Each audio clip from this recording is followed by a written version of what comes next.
La première fois que j'ai entendu parler du Bitcoin, c'était en 2022. Et franchement, je me suis dit, encore un truc louche, sûrement une arnaque à la mode. Partout où j'allais, j'entendais, c'est risqué, c'est pour les escrocs, tu vas tout perdre. Alors j'ai mis ça de côté. Mais autour de moi, les gens commençaient à s'y intéresser. Un ami avait investi, un influenceur sur Instagram en parlait avec motivation, un collègue écoutait des podcasts. Et comme j'aime me faire ma propre opinion des choses, j'ai décidé de creuser. J'ai commencé par des vidéos, des podcasts, des livres et la révélation. Le Bitcoin, c'est pas une arnaque, c'est une réponse à la crise de 2008, une vraie révolution technologique. Bienvenue sur Socratie et nous sommes dans l'épisode numéro 2 de la série numéro 4, Crypto, la révolution invisible. Aujourd'hui, on parle du Bitcoin, la première crypto qui a tout déclenché. Comprendre le Bitcoin, ce n'est pas juste comprendre la monnaie cryptée, c'est comprendre la société du 21e siècle, comment l'argent évolue, comment les banques doivent s'adapter et comment certains ont trouvé des façons totalement nouvelles de gagner et de transférer l'argent. Et d'ailleurs, si vous aimez ce type de contenu, ce travail d'analyse et de vulgarisation, je vous encourage vraiment à vous abonner parce que c'est une aide énorme pour moi et ça m'encourage à continuer. Si vous avez vu l'épisode 1, vous savez déjà que le Bitcoin est né après la crise de 2008 comme une réaction au système bancaire classique. Les banques contrôlaient tout, nos comptes, nos transactions, notre argent. Mais en 2008, tout a explosé. Les marchés financiers, les banques et surtout la confiance. Les prêts risqués, les fameux subprimes, se sont transformés en produits financiers toxiques vendus dans le monde entier. Et quand les emprunteurs ont commencé à faire défaut, c'est l'effet domino. Faillite des banques, chute des bourses et millions de familles en difficulté. Et pour sauver les banques, ce sont les États, c'est-à-dire nous, les contribuables, qui ont payé toute l'addition.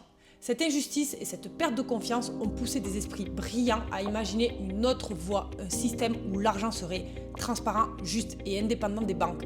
Et ce système, c'est le Bitcoin. Et voici son histoire. Imaginez en 2008, le monde financier est en plein chaos. Et un inconnu poste un message sur un forum passionné de cryptographie sous le pseudo Satoshi Nakamoto. Personne ne sait qui c'est, s'il s'agit d'un homme, d'une femme ou même d'un groupe. Aucune photo, aucune vidéo, rien. Il partage un document de 9 pages qui va littéralement changer l'histoire de la finance. Il s'appelle le White Paper intitulé Bitcoin and Peer-to-Peer Electronic Cash, ou en français un système de cash électronique de pair à pair. Et si on crée de l'argent digital qu'on pouvait s'envoyer directement entre nous sans passer par une banque ou un tiers de confiance? Et dans ce texte, Satoshi explique pourquoi il ne faut plus dépendre des banques et comment créer une monnaie décentralisée et comment protéger le système contre les fraudes et les manipulations. Un projet ambitieux, certes, mais visionnaire et complètement réaliste car tout reposait sur une technologie nouvelle, la blockchain. Et ça, nous l'expliquerons dans l'épisode numéro 3. Et pendant environ 2 ans, Satoshi continue d'échanger par mail avec des développeurs. Il répond aux questions, corrige les bugs, etc. Puis un jour, il disparaît, sans prévenir, sans laisser de traces. Et il passe le relais à la communauté open source et ne donne plus jamais signe de vie. Et depuis, personne ne sait qui il est, ni où il est, si c'est un homme, une femme ou un collectif. Et quelque part, ce mystère ajoute de la magie au Bitcoin. Voilà la naissance du Bitcoin, la première crypto-monnaie, une idée qui devient une monnaie, sans banque, sans papier et sans pièces. Et le 3 janvier 2009, sans fanfare ni coup de pub, un premier bloc est validé sur un réseau informatique tout neuf. Ce bloc contient la première transaction du tout premier Bitcoin. C'est là que tout commence. Et c'est pas dans les bureaux de Wall Street, ni dans une banque centrale, mais sur un ordinateur quelque part dans le monde, grâce à une idée folle. Créer une monnaie 100% numérique, libre, sans contrôle gouvernemental ou bancaire. Mais au fait, qu'est-ce que c'est le Bitcoin ? Le Bitcoin, c'est une crypto-monnaie, un mot qui fait peut-être peur, alors on va le décortiquer ensemble.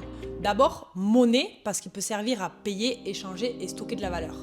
Et ensuite, crypto, parce qu'il utilise des techniques de cryptographie, des codes mathématiques très puissants pour sécuriser ses transactions.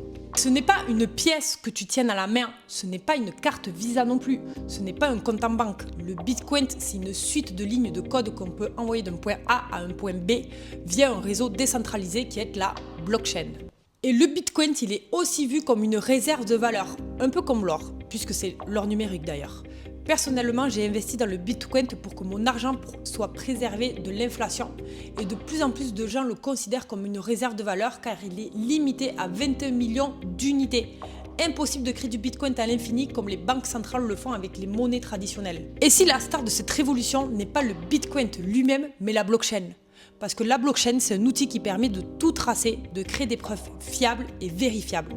Et ce potentiel ne se limite pas à l'argent ou à la crypto-monnaie. Il touche la musique, l'armement, les institutions, la politique, même l'éducation, absolument tout ce qu'on peut s'imaginer. Enfin bref, reviens la semaine prochaine et j'expliquerai plus en détail ce que c'est la blockchain. Et comme pour toutes mes vidéos, je me suis appuyée sur des sources solides pour préparer ce contenu. Je me suis documentée à travers certains livres. Et comme pour toutes mes vidéos, je me suis appuyée de sources solides pour préparer ce contenu. Je me suis appuyée de 2 livres en particulier. Le premier, c'est S'enrichir avec les crypto-monnaies. Un livre très simple à comprendre et vraiment, c'est bien pour comprendre les bases de la crypto.